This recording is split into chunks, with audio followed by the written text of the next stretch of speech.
the 2030 Agenda for Sustainable Development in the era of COVID-19 and beyond.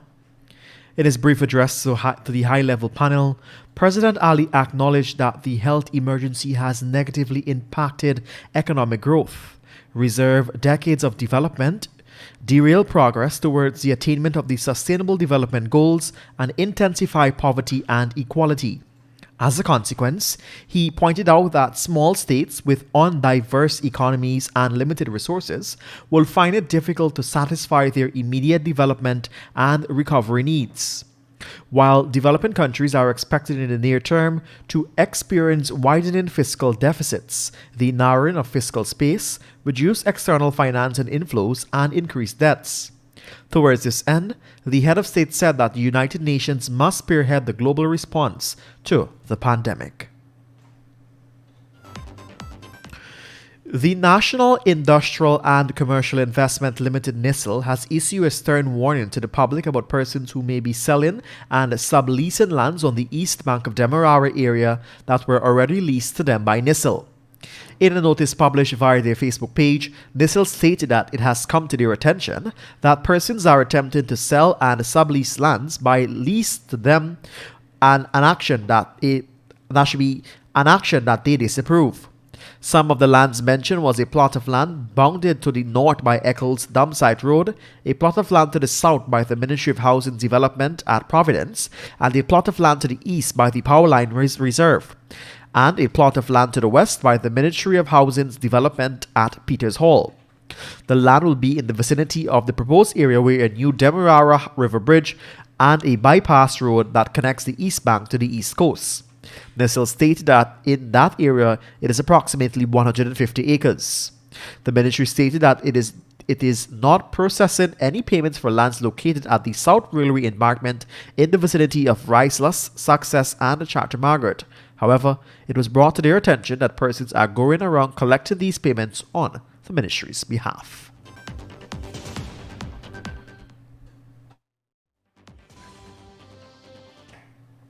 Foreign investor SEF Caribbean SME Growth Fund has acquired a majority ownership interest in the Comex Restaurant Incorporated in Guyana, which will enable the fast food restaurant franchise to push its growth and expansion plans. According to a statement issued today, the transaction will be completed over the coming week. The SEAF Fund, which member of AmCham Guyana, is a private fund that invests growth capital in small and medium-sized enterprises throughout the English-speaking countries of the Caribbean Common Market (CARICOM). This investment management group, which is headquartered in Washington, D.C., provides growth capital and business assistance to small and medium enterprises in emerging and transition markets undeserved by traditional source of capital.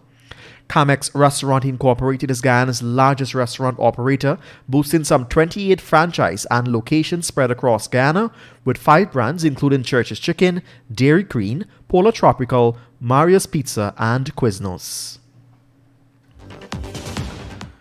We tell you that the National Procurement and Tender Administration Board under the Ministry of Finance has come under new management. This follows after Minister of Public Works with responsibility for finance, Juan Ejil, appointed a new board. Director of the Project Cycle Management under the Ministry of Finance, Tarchan Balgobin, has been appointed temporarily chairman of the board. Balgobin will be assuming MPTAB's chairmanship from Berkeley Wickham. Meanwhile, the other new board members include Bernard Lord, Desmond Mohammed, Omar Narain, Steve Ninval, Mark Conway, and Gloria Bihari. Minister Ejil congratulated the team, who he was keen to note has years of experience. Notwithstanding their expertise in the field, Ejil laid out his expectations for the new board. Ejil indicated to the team that he anticipates the timely awarding of contracts to boost the implementation of the project's percentage. On that note, the Minister of Public Works tasked the new board to review the evaluators attached to MPTAB with the view of ensuring that the work is done promptly. He highlighted that the time delays may be occurring at the evaluating level and must not be allowed to continue. Furthermore, Ejil pointed out that these evaluators must be reminded that they work for the government of Guyana and not for the contractors. Hence, a full review of staff will be conducted to stamp out skullduggery. And finally, at this time, the New Movement, a political party comprised of medical doctors, is supporting the demands of health workers who have been appealing to government for better wages and risk allowances. The New Movement comments follows after hundreds of health workers from the Georgetown Public Hospital Corporation, the West Demerara Regional Hospital, and the Linden Hospital Complex staged protests for better salaries and working conditions and even risk allowances last week. Carrying placards and chanting "No increase and allowance, no work period," essential salary for essential workers, and "We demand risk allowances." The frontline workers believe that their requests are more than reasonable, especially when one reflects on the COVID-19 cases, a virus that infected more than 2,500 Guyanese with 78 unfortunate fatalities. Notably, citizens have voiced their concerns over the New Movement's silence following the health workers' strike.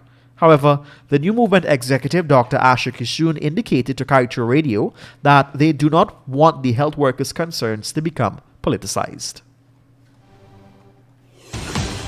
Come to the end of your evening newscast. Let's remind you that you can get the full details of these stories and much more in tomorrow's Kaieteur News by picking up a copy at Kaieteur News, by picking up a copy at a newsstand near you, or keep on listening to us right here on Kaieteur Radio. For these stories and more, head across to our website at kaieteurnewsonline.com.